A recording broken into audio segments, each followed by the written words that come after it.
Sir WrestleMania 41 बस अब आने वाली है एंड डब्ल्यूडब्ल्यूई ने ऑलरेडी काफी सारे मैचेस बुक कर दिए इस इवेंट के लिए एंड सुनने में आ रहा है रेसल वोट्स के थ्रू पता लगा था कि डब्ल्यूडब्ल्यूई इस बार सिर्फ 13 नहीं बल्कि 14 से 15 मैचेस बुक करने वाली है रेसलमेनिया के लिए। बट ये तो वो सारे मैचेस है ना जो कि ट्रिपल एच बुक कर रहे हैं। बट सोचो अगर यही रेसलमेनिया 41 विंस मैकमैन बुक कर रहे होते तो तब हमें कौन से मैचेस देखने को मिलते, वो मैं आपको इस वीडियो में बताने वाला हूं। So let's start with the first match, least priority वाला, जो कि हमें देखने को मिल सकता था for the women's tag team championships, Liv Morgan and Raquel Rodriguez versus Alexa Bliss and Nikki Cross के बीच। अब देखो विंस मैकमैन को ना हमेशा से काफी चुल रहती है मेनिया में बड़े मैचेस बनाने की। लिव और एलेक्सा का उन्हें ऑलरेडी पता था कि फैंस में हमेशा परसेप्शन चलता रहता है कि कौन ज्यादा है, मतलब आपको पता ही है। बाकी एलेक्सा और निकी क्रॉस की पहले भी फैक्शन रह चुकी है, बट अब ये दोनों नए कैरेक्टर्स के साथ एक दूसरे के साथ आते तो चीजें और ज्यादा इंटरेस्टिंग हो जाती। और विंस को सबसे ज्यादा यही चीज पसंद थी, चीजों को इंटरेस्टिंग बनाना मेनिया के लिए। अब ओरिजिनली कौन सा मैच होने वाला है वुमेन्स टैग टीम चैंपियनशिप्स के लिए मेनिया में, लिव एंड रकेल वर्सेस इन सारी वुमेन सुपरस्टार्स में से जो भी जीतेगा स्मैकडाउन पे। तो आप खुद ही देख लो अब कौन सा ज्यादा इंटरेस्टिंग लग रहा है आपको। चलो अब इससे नेक्स्ट मैच की तरफ मैं चलता हूं, जो कि पॉसिबल हो सकता था अगर विंस कंट्रोल में होते तो। CM Punk versus Seth Rollins versus Drew McIntyre, एक ट्रिपल थ्रेट मैच। देखो पिछले पूरे साल हमने राइवलरी देखी सीएम पंक और ड्रू मैकिंटायर की। सीएम पंक और सेथ रॉलिंस तो आपस में राइवल्स हैं ही बहुत लंबे टाइम से। वैसे ही एक मैच हमने देखा था समरस्लैम में जिसमें कि Seth Rollins special guest referee थे, जिससे कि पता लगता है कि इन तीनों के प्लान्स तो थे कि रेसलमेनिया 41 में जाके एक ट्रिपल थ्रेट मैच होगा, लेकिन क्योंकि रोमन रेंज का मैच द रॉक के अगेंस्ट नहीं हो पाया, इसलिए डब्ल्यूडब्ल्यूई ने फाइनली प्लान्स में सारे चेंजेस कर दिए, जिसके चलते हमें ओरिजिनल मैच की जगह अब पंक वर्सेस सेथ वर्सेस रोमन का मैच देखने को मिल रहा है at the grand stage of the mall. एक तरह से देखा जाए तो ड्रू मैकिंटायर के लिए तो चीजें खराब हुई, लेकिन सीएम पंक के लिए चीजें अच्छी हो गई, क्योंकि अगर रोमन इस मैच में नहीं होते तो पंक मेन इवेंट भी नहीं कर पाते रेसलमेनिया का। अब मैं देखूं तो स्टोरी लाइन वाइज तो ड्रू का इस मैच में होना ज्यादा सेंस बनाता था, लेकिन अगर एक मनी मैच के अकॉर्डिंग देखें तो रोमन इस मैच में, तो फिर आपको पता ही है। चलो इससे नेक्स्ट मैच की तरफ मैं चलता हूं, जो कि काफी हद तक पॉसिबल था। काफी रूमर्स भी आ रहे थे इस मैच के होने के लास्ट ईयर से ही। This match was the celebrity match, Logan Paul versus Bad Bunny. हम सबको पता है कि भाई लोगन पॉल काफी बड़े इन्फ्लुएंसर है बाहर, 20 मिलियन प्लस सब्सक्राइबर्स है उनके। बैड बनी एक बहुत ही पॉपुलर सिंगर है बाहर, और ये दोनों ही सुपरस्टार्स अच्छी खासी परफॉर्मेंस दे चुके हैं रिंग वाइज। हमने दोनों को कंपीट करते हुए देखा है रिंग में। लोगन पॉल तो चलो रेगुलर डब्ल्यूडब्ल्यूई सुपरस्टार ही बन गए, बट बैड बनी ने भी डेविन प्रीस्ट के अगेंस्ट बैकलैश में जो प्यूर्तो रिको से हुई थी वहां पे काफी बढ़िया मैच दिया था। तो काफी हद तक पॉसिबिलिटी थी कि अगर विंस कंट्रोल में होते तो ये वाला मैच वो बुक करते मेनिया के लिए, ताकि एक सेलिब्रिटी क्लैश हो, वो भी डब्ल्यूडब्ल्यूई में, जिससे कि काफी ज्यादा आई बॉल्स अट्रैक्ट होती। बट ओरिजिनली हमें कौन सा मैच अभी देखने को मिल रहा है, लोगन पॉल वर्सेस एजे स्टाइल्स का। चलो अब इससे नेक्स्ट मैच की तरफ मैं चलता हूं, जो कि हमें पॉसिबल होता दिख सकता था अगर विंस कंट्रोल में होते तो। The women's world championship match, Rhea Ripley versus Charlotte Flair का पार्ट 3। ये इसलिए क्योंकि आपको पता है विंस मैकमैन को अच्छा लगता था जब पार्ट्स वगैरह करवाना। रोमन और ब्रॉक के कितने बार करवाए उन्होंने। रिया रिप्ली और शार्लेट का भी सिमिलर ही केस है, क्योंकि ऑलरेडी हम इन दोनों सुपरस्टारनियों को कंपीट करते हुए देख चुके हैं 2 बार मेनिया में एक दूसरे के अगेंस्ट। एक बार रेसलमेनिया 36 में तब एनएक्सटी चैंपियनशिप पे मैच हो रहा था ये वाला, और एक बार रेसलमेनिया 39 में जब स्मैकडाउन वुमेन चैंपियनशिप पे मैच हो रहा था। और दोनों ही मैचेस में एक एक विक्ट्री दोनों सुपरस्टारनियों को मिल चुकी है। एक बार शार्लेट जीती थी, एक बार रिया रिप्ली जीती। तो डब्ल्यूडब्ल्यूई इस मैच को 3rd टाइम करवा सकती थी at the grand stage of the mall WrestleMania 41 अगर विंस सारी चीजें संभाल रहे होते तो। बट ओरिजिनली हम सबको पता है अभी कौन सा मैच हमें देखने को मिल रहा है। Rhea Ripley triple threat match में इन्वॉल्व है for the women's world championship, और शार्लेट फेयर टिफनी स्ट्रैटन के अगेंस्ट कंपीट करने वाली है for the WWE women's championship. चलो now coming to the next match, जो कि हाईली पॉसिबल मुझे तो लगता है भाई विंस के थ्रू तो देखने को मिलता ही मिलता। This was demon Finn Balor versus Dominik Mysterio. काफी सिंपल सी बात है, क्योंकि जजमेंट डे के बीच हमें प्रॉब्लम्स दिखा रही डब्ल्यूडब्ल्यूई काफी लंबे टाइम से, तो ऑब्वियस सी बात है उन्हें बाकी किसी पिक्चर में डाल के वेस्ट क्यों करना है। जब 2 बंदों के बीच प्रॉब्लम्स है तो उनके बीच की राइवलरी हमें देखने को मिलनी चाहिए, उनके बीच 1-on-1 फाइट हमें देखने को मिलनी चाहिए। तो वही चीज हमें देखने को मिलती भी अगर विंस कंट्रोल में होते। लेकिन ओरिजिनली हमें कौन सा मैच देखने को मिल रहा है मेनिया में, द इंटरकॉन्टिनेंटल चैंपियनशिप मैच, जिसमें कि पेंटा भी है, ब्रॉन ब्रेकर है, डोमिनिक भी है और फिन बैलर भी है। अब इसमें डॉम और फिन के बीच तो भाई चीजें चली हैं, लेकिन वो किसी और मैच में इन्वॉल्व हो रहे हैं, तो ये थोड़ा सा सेंस खराब करता है चीजों का। मुझे तो लगता है प्रॉपर ब्रेकअप करवा के बैलर वर्सेस डॉम का मैच करवाना चाहिए था डब्ल्यूडब्ल्यूई को, और विंस होते तो वो तो जरूर करवाते। चलो इससे नेक्स्ट मैच की तरफ मैं चलता हूं, जो कि भाई मैं पक्का लिख के दे सकता हूं, साइन भी कर दूंगा बोलोगे तो, कि विंस होते तो ये मैच तो करवाते करवाते। This could have been for the world tag team championships, the Usos versus New Day. देखो न्यू डे का हील टर्न हुआ है, अगर वो हील टर्न हो चुका होता तो बहुत कमाल की चीजें हमें देखने को मिलती, क्योंकि विंस ऑलरेडी उनको चैंपियन बना देते अब तक, और फिर ऊसोस को उनके अगेंस्ट डालते for the championships. Reason behind it, already New Day और ऊसोस काफी बड़ी राइवलरी है, क्राउड अट्रैक्ट होता है इस मैचअप से, क्योंकि ये दोनों टैग टीम्स एक दूसरे की काफी बड़ी राइवल्स रह चुकी in the past, last decades से हम देखते हुए आ रहे हैं। और अब इतने लंबे टाइम बाद नए कैरेक्टर्स के साथ, जिसमें कि न्यू डे हील है और ऊसोस फेस, काफी चेंजअप हमें देखने को मिलता। और विंस तो ये करवाते करवाते मुझे काफी हद तक पॉसिबिलिटी लगती है इस चीज की। बाकी इससे नेक्स्ट मैच की तरफ मैं चलूं, which could have been Bron Breakker versus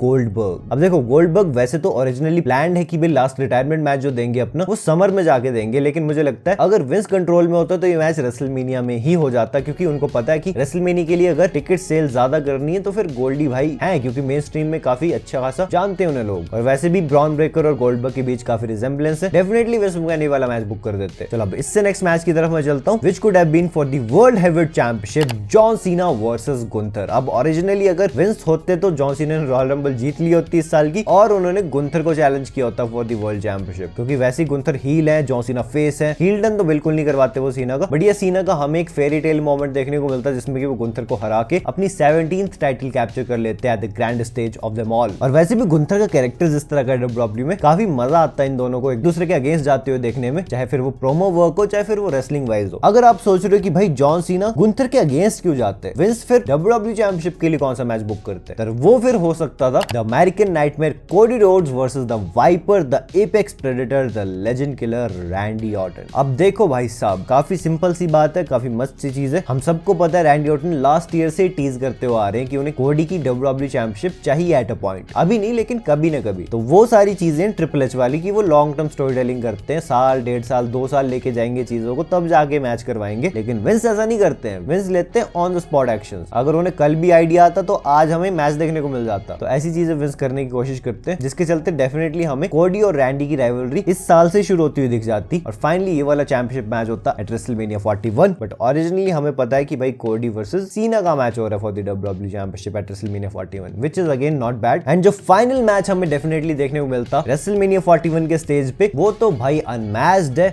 this could have been the tribal chief, the head of the table Roman Reigns versus the Brahma bull, the people's champ, the final boss the Rock. ये थोड़ी सी hypothetical सी situation है, क्योंकि Vince McMahon तो वैसे पहले भी control में थे, उस टाइम पे वो पॉसिबल नहीं करवा पाए रॉक और रोमन का मैच। वैसे हम कंफर्मेशन के साथ तो नहीं बोल सकते कि अगर विंस मैकमैन कंट्रोल में होते तो ये मैच हो ही जाता, क्योंकि उनके होने पे भी कहां हुआ। अब ट्रिपल एच भी नहीं करवा पा रहे क्योंकि द रॉक अवेलेबल ही नहीं होते मैच के लिए। उनके जो भी मूवी स्केड्यूल्स हैं, जो भी उनकी फिल्मिंग की चीजें, वो सारी इसी टाइम पे सामने आती है जिस टाइम पे मेनी आती है। ये तो शुक्र है भगवान का कि लास्ट ईयर हमें वो कंपीट करते हुए दिख गए, लेकिन वी वांट कोडी के चक्कर में क्या हो गया, जो मैच हम देखना चाहते थे वो देखने को मिला ही नहीं। अब देखना फैंस एक टाइम पे जरूर रिग्रेट करेंगे जब रोमन और रॉक का मैच कभी पॉसिबल नहीं हो पाएगा ना, अंडरटेकर वर्सेस स्टिंग मैच बन के रह जाएगा। खैर जो है यही थे सारे मैचेस जो कि पॉसिबली हमें रेसलमेनिया 41 के कार्ड पे देखने को मिलते अगर विंस मैकमैन अभी कंट्रोल में होते तो। अब आप एक चीज जरूर बताना मुझे कमेंट सेक्शन में, आपके अकॉर्डिंग ये वाला कार्ड ज्यादा बेटर है या फिर ओरिजिनली जो डब्ल्यूडब्ल्यूई ने कार्ड बुक किया ट्रिपल एच एरा में वो वाला बेटर है। एंड बाकी अगर आपने मेरी लास्ट वीडियो देखी है जिसमें कि मैंने कुछ ऐसे डब्ल्यूडब्ल्यूई चैंपियंस बताए थे जिन्होंने रेसलमेनिया में जीत के बहुत बड़ी विक्ट्री ली, लेकिन आगे जाके बहुत ही खराब रेन दिया। बहुत ही इंटरेस्टिंग वीडियो ये रही आपके सामने, से जल्दी क्लिक करो और देख लो। एंड मैं अब आपसे मिलता हूं अपनी नेक्स्ट वीडियो में एक बहुत ही इंटरेस्टिंग टॉपिक के साथ। So until that time this is जय साइनिंग आउट।